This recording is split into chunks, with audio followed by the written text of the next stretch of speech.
अस्सलाम वालेकुम दोस्तों। तो आज की इस वीडियो में हम बात करेंगे रावलपिंडी और इस्लामाबाद यूनाइटेड के मैच की।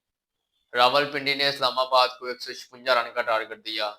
तो ओपनर आते हैं मोहम्मद रजवान और यासिर खान, जबकि मोहम्मद रजवान भी 4 स्कोर बनाकर जाते हैं और यासिर खान भी 4 स्कोर बनाकर जाते हैं। जबकि पहले मैच में यासिर खान ने अच्छी बैटिंग की थी, उसके बाद दोनों मैचों में यासिर खान ने कुछ नहीं किया और मोहम्मद रजवान ने भी आज कुछ नहीं किया। और उसके बाद आते हैं कामरान गुलाम, जो भाई अपनी टीम के लिए एफर्ट करते हैं और 50 लगा के गए हैं। आज फिर कामरान गुलाम ने 50 लगाई है।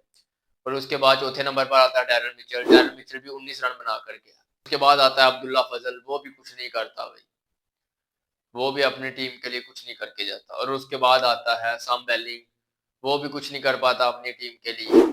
और उसके बाद आता है जो आज पहला ही मैच खेला है, जिसको मेरे की नहीं ख्याल से कि आपने कभी इसको खेलता देखा होगा, फॉरेस्टन, जिसने भाई 19 गेंदों पर 44 रन की इनिंग खेली है और जिसने रावलपिंडी को यहाँ तक पहुंचाया है। अगर ये आकर ऐसी बैटिंग ना करता, जिसमें 4 छक्के हैं इसके और 4 ही चौके हैं, तो ऐसी बैटिंग की है आज फॉरेस्टर ने। पहला ही मैच खेला है आज रावलपिंडी की तरफ से। तो ये कुछ कहानी है रावलपिंडी की।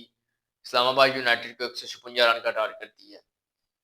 तो इस्लामाबाद यूनाइटेड ने अभी बैटिंग करनी है। देखते हैं भाई क्या रावलपिंडी ये स्कोर डिफेंड कर पाती है यहाँ के नहीं।